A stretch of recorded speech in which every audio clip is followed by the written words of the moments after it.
হরে কৃষ্ণ। আমরা এখন মাধবী প্লাজার চাষড়া নারায়ণগঞ্জ। বিএসএ চ্যানেলের পক্ষ থেকে আমি শ্রী বিশ্বজিৎ রায় খোকন ভারতের শ্রী নবদ্বীপ ধাম থেকে আগত ভগবত শাস্ত্র রত্নবিদ এবং গুরু মহারাজ প্রভুপাদ শ্রী প্রেম গোপাল গোস্বামী গুরু মহারাজের সাথে সাক্ষাৎকারে অংশগ্রহণ করলাম।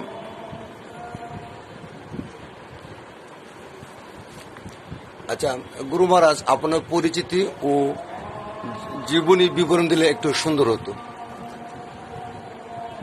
আমি প্রেম গোপাল গোস্বামী শ্রীমন নিত্যানন্দ মহাপ্রভুর, কারণ আমরা জানি যে গৌর নিতাই, সেই নিতাইয়ের 14th ডিসেন্ডেন্ট, আমি 14দশ বংশধর। আমার অধ্যয়ন মাস্টার্সকে অতিক্রম করে আমি পিএইচডিও করেছি। এখন যে কাজে আছি সেটা হচ্ছে ধর্মপ্রচার। শ্রীমন মহাপ্রভুর ভাবাদর্শের প্রচারে ব্রতী হয়েছি।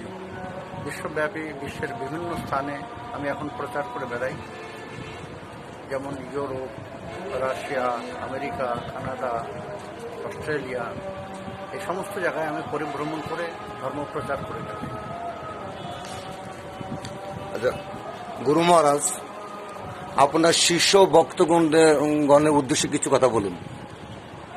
ভক্তগণের উদ্দেশ্যে যে কথাটা বলার সেটা হচ্ছে ধর্মকে সঠিকভাবে পালন করা।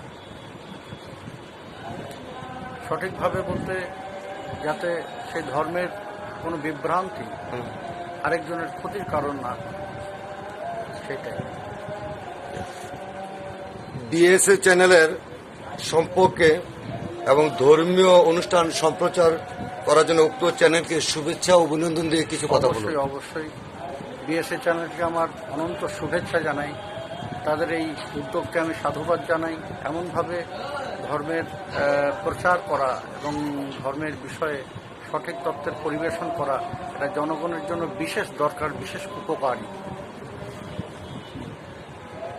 নারায়ণগঞ্জে ভক্ত সমাগম পেয়ে আপনি কতটুকু আনন্দিত হলেন?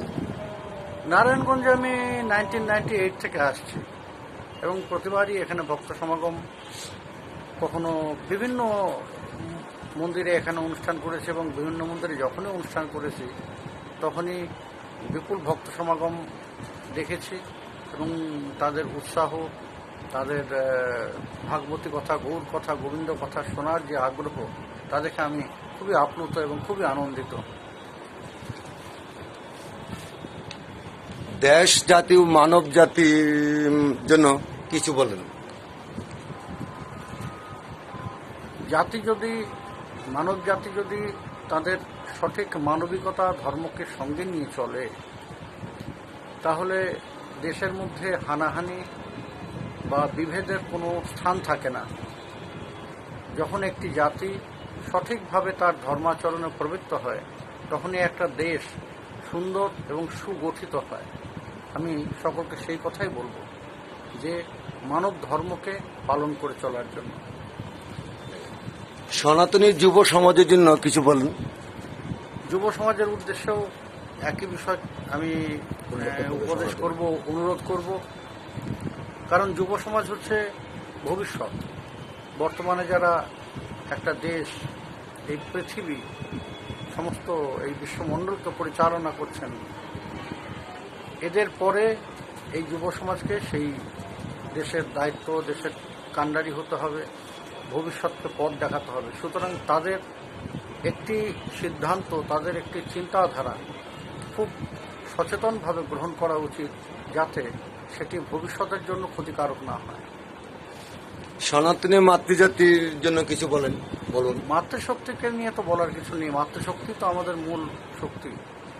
আমাদের যত বিষয় আছে, আমাদের বিশেষ করে হিন্দু ধর্মের জন্য, সনাতন ধর্মের জন্য, আমরা মাতৃশক্তিরই তো আরাধনা করি।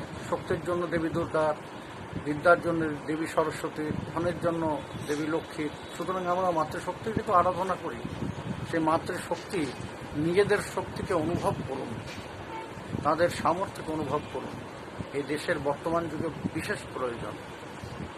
বিএসএ চ্যানেলকে একটু শুভেচ্ছা ও অভিনন্দন দিয়ে আপনার বক্তব্য প্রকাশ করুন। বিএসএ চ্যানেলকে অনন্ত অকুণ্ঠ শুভেচ্ছা জানাই। তারা জনজাগরণের জন্য, সনাতনী ধর্ম তথা প্রচারের জন্য যে উদ্যোগ নিয়েছে তাকে আমি বিশেষভাবে শুভেচ্ছা জানাই, কারণ এটা বর্তমানে বিশেষ প্রয়োজন ধর্মের জাগরণ। বিএসএ চ্যানেলের পরিবারের সাথে সাক্ষাৎকার দেওয়ার জন্য গুরু মহারাজ আপনাকে অনেক অনেক গরিব শুভেচ্ছা ও অভিনন্দন। জয় নিতাই, জয় গৌর। আর গুরু মহারাজ আপনার শিষ্যদের এবং গৃহকর্তা একটু মঙ্গল কামনা করে একটু গুরুদেবের চরণে প্রার্থনা করুন। এখানে শুধু গৃহকর্তা বা শিষ্যদের মঙ্গলের জন্য নয়, আমাদের সনাতন ধর্ম শিখিয়েছে যখনই মঙ্গল কামনা করি তখন সার্বিকভাবে সর্বে চ সুখিনঃ সন্তু, সর্বে সন্তু নিরাময়া, সর্বে ভদ্রাণি পশ্যন্তু, মা কশ্চিৎ দুঃখ ভাগ হবে। সকলে ভালো দেখুক, ভালো শুনুক, ভালোভাবে চলুক, সকলের মঙ্গল হোক, সকলের জীবনে সুখের আগমন ঘটুক। জয় গৌর, জয় নিতাই। ধন্যবাদ গুরু মহারাজ।